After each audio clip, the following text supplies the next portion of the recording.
আজ দুপুরে গরম গরম ভাতের সাথে সেরা সঙ্গী ঝাল ঝাল বালি হাঁসের মাংসের রোস্ট। চলেন রান্নাটা শুরু করে ফেলি। গরম ভাত আর ঝাল বালি হাঁসের রোস্ট লোভনীয় স্বাদের দেখতে হয়েছে। দেখলেই কিন্তু ক্ষুধা মনে হয় এক প্লেট ভাত বেশি খাবো এরকম বেড়ে যায়। আজকে গ্রামের স্বাদ, ঝাল মশলায় এক প্লেট ভাতের সাথে বালি হাঁসের রোস্ট। ধোয়া ওঠা রান্না খেতে কিন্তু অসম্ভব স্বাদের হয়, অসম্ভব মজা হয়। অবশ্যই যদি কেউ বালি হাঁস খেয়ে থাকেন তাহলে এটার স্বাদটা শুধু তারাই বলতে পারবেন। এত মজা লাগে, আসলে রান্না করছি আমি প্রথমবার, অসম্ভব মজার একটা খাবার। আসসালামু আলাইকুম, কোহিনুর মিনি কিচেন অ্যান্ড ব্লগে সবাইকে স্বাগতম। সবাই কেমন আছেন? আলহামদুলিল্লাহ সবাই ভালো আছেন, মাশাআল্লাহ, আল্লাহর রহমতে আমিও খুব ভালো আছি। আজকে বালি হাঁস রান্না করব। আমাদের চায়না জাল মাছ ধরার জন্য পাতে সেইখানে বালি হাঁস ধরা পড়ছে দুইটা, বেশি বড় না, মিডিয়াম সাইজের বাচ্চা। সেইগুলো আমি সুন্দর করে শাশুড়ি কেটে ধুয়ে দিয়েছে। আমি সে আস্ত রোস্ট করব, ঝাল রোস্ট। সেই জন্য সেই হাঁসের মধ্যে হলুদ আর লবণের গুঁড়া সুন্দর করে মেখে নিলাম। একটু মরিচের গুঁড়াটাও দিয়ে দিয়েছি হালকা করে, যেন পোড়া না লাগে, অল্প করেই দিয়েছি। সেটা আমি তেল দিয়ে কড়াইয়ের মধ্যে, তেলের মধ্যে সুন্দর করে আস্ত হাঁস ভেজে নেব। আসলে বালি হাঁসটা খেতে কিন্তু অনেক মজা, আমি কখনোই খাই নাই, এবার প্রথমবার খাবো। শ্বশুরবাড়িতে আসছি, গ্রামে থাকি নাই, তাই খাওয়া হয় নাই। এখানে অনেকেই খায়, অনেক পোলাপানে একদম এগুলা ধরে বাড়ি বাড়ি বিক্রি করে। আমি তারপরেও খাই না। বগের মাংস খাইছি, ডাউক পাখির মাংস খাইছি, কিন্তু এটা কখনো খাই নাই। তাই দুইটা আনছে, চিন্তা করলাম একটু অন্যরকম স্বাদে প্রথমবার খাবো, অন্যরকম করে রান্না করে দেখি কেমন হয়। আস্ত কোয়েল পাখির মতো ভেজে জাল রোস্ট করব, খেতে কিন্তু খুব মজা হয়েছিল, আপনাদের সাথে শেয়ার করলাম। হাঁস দুইটা আমি সুন্দর করে ভেজে উঠিয়ে নিলাম, একটু ভালো করেই ভেজে নিছি, কারণ এটা বেশি বড় না আবার একদম ছোটও না সব, সেই জন্য আর কি এভাবে ভেজে নিলাম। ক্যামেরাতে কেমন দেখতেছেন আমি জানি না, মাশাআল্লাহ অনেকটাই মাংস হবে। তারপরে সেই হাঁস উঠিয়ে তেলের মধ্যে দিয়ে দিলাম আমি আস্ত গরম মশলা। একটা বড় এলাচ টুকরো করে দিয়েছি, 3টা সবুজ এলাচ, দারুচিনি, তেজপাতা, হালকা কয়টা জিরা দিয়েছি, আস্ত জিরা। এগুলো একটু ভেজে সুঘ্রাণ বের হয়েছে, কয়েকটা লবঙ্গ, গোলমরিচও দিয়েছি আস্ত। তারপরে দিয়ে দিলাম কিছু পেঁয়াজ আর কাঁচামরিচ কুচি।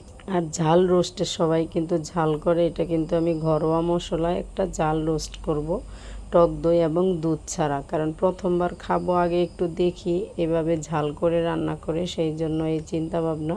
আস্ত গরম মশলা ভাজা হয়ে গেছে, পেঁয়াজ কাঁচামরিচ, এখন আমি 3-4টা পেঁয়াজ ব্লেন্ডার করে আনছি। যেহেতু দুইটা হাঁস, সেই জন্য গ্রেভিটা একটু বেশিই লাগবে, সবাই খাবে, সেই জন্য আমি পেঁয়াজটা একটু বেশি করে আনছি। আর 2-3 কোয়া পাকিস্তানি ইন্ডিয়ান রসুন, পাকিস্তানি না, ইন্ডিয়ান রসুনের কোয়াও দিয়ে দিয়েছি। তারপরে সেই পেঁয়াজ আর রসুন ব্লেন্ডার দিয়ে, এটা ব্লেন্ডারের জগটা দিয়ে অল্প একটু পানি দিয়ে নেড়ে চেড়ে দিয়ে দিলাম হলুদের গুঁড়া, মরিচের গুঁড়া, ধনিয়ার গুঁড়া, আর দিয়েছি জিরার গুঁড়া, স্বাদ মতো লবণ। এখন আমি এইগুলা সুন্দর করে কষিয়ে নিলাম। আমি রসুন বাটাও আর একটু দিয়ে দিলাম, নর্মাল দেশি রসুন বাটা। মনে হচ্ছে কম হবে রসুন, সেই জন্য। আবার হাঁস তো, এটা বালি হাঁস, এটা কেমন লাগবে জানি না যদি গন্ধ করে, সেই জন্য আমি একটু রসুনের পরিমাণটা বাড়িয়ে দিলাম। এবার দিয়ে দিলাম দারুচিনির গুঁড়া, এলাচের গুঁড়া আর ভাজা জিরার গুঁড়া। যেহেতু এটা আমি ঘরোয়া মশলায় রান্না করতেছি, সেই জন্য সব ধরনের মশলাই দিতেছি, রেডিমেড কোনো মশলা দিব না। সুন্দর করে পানি দিয়ে অফ ক্যামেরায় মশলাটা কষিয়ে নিয়েছি আপু। উপরে তেল বেশি উঠছে দেখেন আপনারা। আর আপনারা কে কে বালি হাঁস কীভাবে খেয়েছেন আমাকে কমেন্ট করে বলবেন, কিন্তু প্রথমবার খাচ্ছি।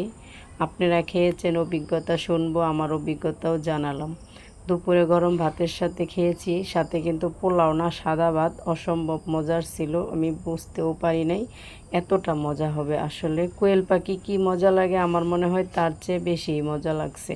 সেই ভেজে রাখা আস্ত হাঁস দিয়ে অনেক সুন্দর করে মশলার সাথে আমি নেড়ে চেড়ে হাঁসটা কষিয়ে নিব। এখন কষানো হওয়ার পরে অল্প একটু ঝোল দিব। সবাই জানেন রোস্ট করলে একটু মশলার গ্রেভিটা বেশি লাগে, সেই জন্য আমি প্লেটটা ধুয়ে হালকা একটু পানি দিয়ে সুন্দর করে আবার কষিয়ে নেব। তারপরে আবার একটু গরম পানিও দিয়ে দিলাম, এখানে একটু পাশের চুলায় পানি দিয়েছি সেইখান থেকে, কারণ এটা একটু সিদ্ধ হতে হবে ভিতর থেকে। ভেজে নিয়েছি, তারপরও একটু সিদ্ধ হওয়ার জন্য পানি দিয়ে ঢাকনা দিয়ে এখন আমি ফিরে আসলাম কিছুক্ষণ পর। আবারও নেড়ে চেড়ে দিব তরকারিটা, যেহেতু পেঁয়াজ ব্লেন্ডার করে দিয়েছি। তরকারিটা অনেক ঘন হয়েছে, ভিডিওতে আপনারা দেখতেই পারতেছেন। এখন প্রায় হয়ে গেছে, দিয়ে দিলাম পেঁয়াজ বেরেস্তা। আর বেরেস্তাটা আমি করে রাখছি ঘরে, আমার সব সময় থাকে, মাঝে মধ্যে বেশি করে রেখে দিই সেখান থেকে। তাহলে যারা নতুন আছেন আমার পরিবারে এসেছেন, নতুন বন্ধু, প্লিজ সবাই একটু চ্যানেলটা সাবস্ক্রাইব করে লাইক দিয়ে পুরো ভিডিওটা দেখবেন। আত্মীয় স্বজন বন্ধু বান্ধবের কাছে একটু শেয়ার করে দিবেন। আর যারা নতুন পুরান বন্ধু আছেন তাদেরকে অসংখ্য ধন্যবাদ লাইক দিয়ে কষ্ট করে ভিডিওটা দেখার জন্য। আমার তরকারিটা হয়ে গেছে, মানে রোস্টটা হয়ে গেছে। সবাই কমেন্ট করে বলবেন আমার রোস্টটা কেমন হয়েছে, খেতে কেমন হবে। আমার মনে হয় অনেকেই বুঝতে পারছেন এটা কেমন স্বাদ হবে। অনেকে হয়তো কোয়েল পাখি রোস্ট এভাবে খেয়েছেন। আমার কাছে অনেক মজা ছিল, প্রথমবার খেয়েছি, সেই অভিজ্ঞতা থেকে বললাম। প্লিজ আপনারা যদি কেউ কিনতে পান বা মারতে পারেন বা ধরতে পারেন, যেভাবেই খান এভাবে একবার রান্না করে খেয়ে দেখবেন। আর সবাই পাশে থাকবেন, সাপোর্ট করবেন, লাইক কমেন্ট শেয়ার করবেন, চ্যানেলটা সাবস্ক্রাইব করবেন। আজকে এই পর্যন্তই, দেখা হবে যদি বেঁচে থাকি পরের ভিডিওতে। সবাই ভালো থাকেন, সুস্থ থাকেন, নিজের যত্ন নিন, বেশি বেশি আমাদের ভিডিও দেখবেন, লাইক কমেন্ট করবেন, সাপোর্ট করবেন। এই পর্যন্তই আজকে। আসসালামু আলাইকুম, আল্লাহ হাফেজ।